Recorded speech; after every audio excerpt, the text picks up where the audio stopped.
नमस्कार। हम आज कोरोना महामारी पर बात करेंगे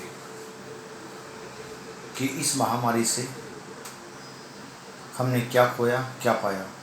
जो नुकसान हुआ है उसकी भरपाई करने में समय लगेगा, टाइम लगेगा, पर इसके अलावा भी हमें क्या मिला इस कोरोना से, तो इस पे हम चर्चा करेंगे। सबसे पहले मैं आपसे ध्यान आपका केंद्रित करना चाहूँगा कि जो हमने इतने दिनों से हमारी नदियों को गंदा कर रखा था, जी भर के गंदा किया, कम से कम कुछ समय के लिए सही पर वो साफ हुई। फिर हमारा पर्यावरण, हवा शुद्ध हुई। फिर हमारा आकाश जो धूल से भरा रहता था, आज उसमें तारे दिखने लग गए। हमारा पॉलीथीन मुक्त देश करने का जो संकल्प था, ज़्यादा दिन नहीं पर 2 महीने तो रहा। बहुत सारी चीज़ें अच्छी हुई हैं पर हमारा उस पर ध्यान नहीं जाता। जैसे कि लाखों लोगों की भीड़ जो धार्मिक स्थलों पर रहती थी, उसमें दर्शन करने वाले कम होते थे और पर्यटक ज़्यादा होते थे, घूमने वाले, मस्ती करने वाले लोग। तो वहाँ भी भगवान को कुछ सांस आने लगी है। दूसरी तरफ देखें तो हॉस्पिटल्स में जो महिलाओं को डिलीवरी होती थी, वो सब सिजेरियन थी, ऑपरेशन से डिलीवरी होती थी। पर इस दौरान सब नॉर्मल रहा। हार्ट पेशेंट की लाइन लगी रहती थी हॉस्पिटल्स में, पर कोई हार्ट अटैक से नहीं मरा, या मृत्यु दर है तो बहुत कम है। ये प्राइवेट हॉस्पिटल्स का पूरा ड्रामा है। पहले प्राइवेट हॉस्पिटल्स में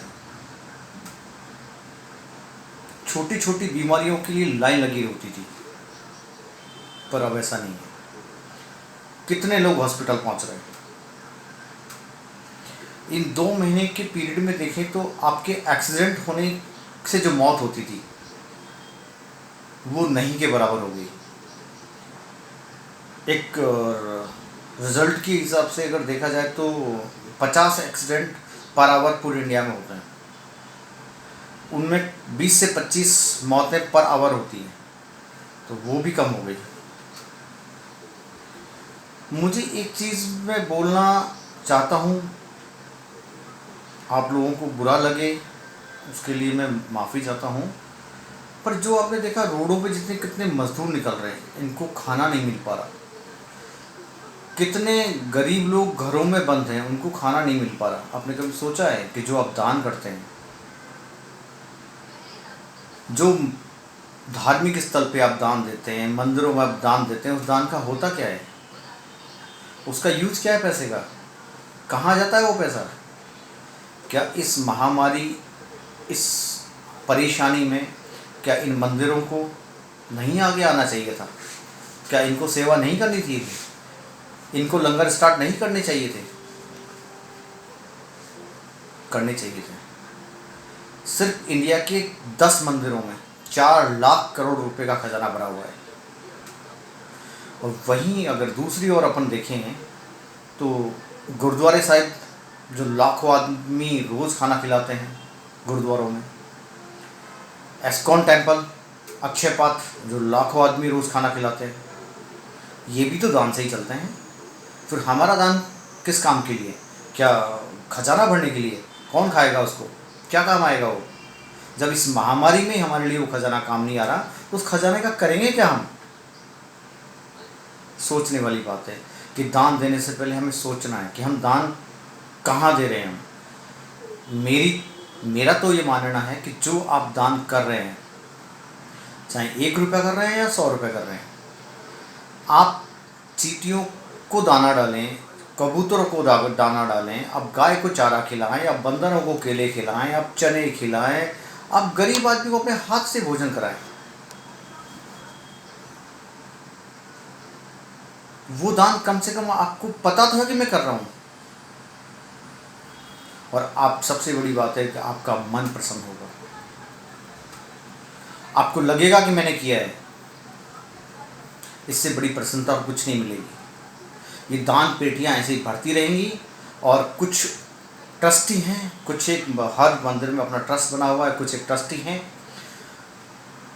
हो सकता है वो उस पैसे का मजा लें, और वो दान गरीब के लिए होता है, नहीं कि पैसे वालों के लिए। जो ऑलरेडी वो करोड़ों में हैं, अरबों में हैं, उनको क्या दान देना। आपके आसपास में बहुत सारे ऐसे लोग होते हैं, आपकी गली में से बहुत आवारा कुत्ते होते हैं, आप उन्हें खिला सकते हो। और ये जो मैं बता रहा हूँ, इसमें सिर्फ आपका मन ही नहीं, आपके 9 ग्रह प्रसन्न होंगे। आपका कोई भी ग्रह रूठेगा नहीं आपसे। आपको वो जानवर बिना बोले आशीर्वाद देंगे, आपको उनको आशीर्वाद देने की आवश्यकता नहीं है। इतना सा आप करने लग जाए तो ये हज़ारों करोड़ रुपए का जो डेड मनी है, जो खजाने भरे पड़े हैं, आप उनको भरे जा रहे हो, उसका कोई मतलब नहीं है, इसका कोई औचित्य नहीं है। हो सकता है कि मेरी बातों से आप सहमत ना हो, क्योंकि ये धार्मिक से जुड़ी चीज़ें। दान करना चाहिए, दान करना बहुत अच्छा होता है, पर दान कहाँ करना चाहिए, दान किसको करना चाहिए, दान कैसे करना चाहिए, इतना सा आपको आना चाहिए। आप किसी के खजाने भरने के लिए आप मदद कर रहे हैं, तो मेरे हिसाब से तो वो दान नहीं है। आप किसी गरीब की झोली भर रहे हैं, मेरे हिसाब से वो दान है। आप किसी कबूतर को खाना खिला रहे हैं, दाना खिला रहे हैं, वो दान है। अपने हाथ से दान करोगे, खाना खिलाओगे, वो दान है। तो ये है कि कोरोना या महामारी हमारे लिए सिर्फ बुराई नहीं, हमारे लिए कुछ अच्छाई भी लाई है। इसने हो सकता है कुछ बुरा किया हो, कुछ लोग परेशान हुए हों, पर हमारे प्रकृति के लिए बहुत अच्छा हुआ है। जो लॉसेस हैं वो भर जाएंगे, नुकसान है वो वापस ठीक हो जाएगा, पर जो प्रकृति साफ हुई है ना, ये कोई नहीं कर सकता था। प्रकृति में जो वायु साफ हुई है, इसे कोई नहीं कर सकता था। पूरी संसार की गवर्नमेंट चाहे तो नहीं हो सकता। ये सब ये ऊपर वाले ने चाहा तभी हुआ है। ये इस महामारी से एक फ़ायदा हुआ कि हम नास्तिक बन चुके थे। हमें भगवान तो लगता था कि ये सब ऐसे ही है, कुछ ये सब ज्ञान की बातें हैं, ऐसा वैसा कुछ नहीं होता। पर कम से कम इस महामारी ने हमें आस्तिक बनाया है, हमें समझाया है कि मैं हूँ, तुम गलत फहमी मत जियो। तुम्हारे करोड़ों के बंगले, करोड़ों की गाड़ी, बड़े बड़े ऐशोआराम, रोज़ होटल से नए नए डिशेस का ऑर्डर करना, सब खत्म हो गया। आपका कोई काम नहीं आया, सिर्फ आप और आपका परिवार और आपका भगवान। इसीलिए हर चीज़, हर बुराई के पीछे कुछ अच्छाई छिपी होती है, बस उस अच्छाई को देखना है। धन्यवाद।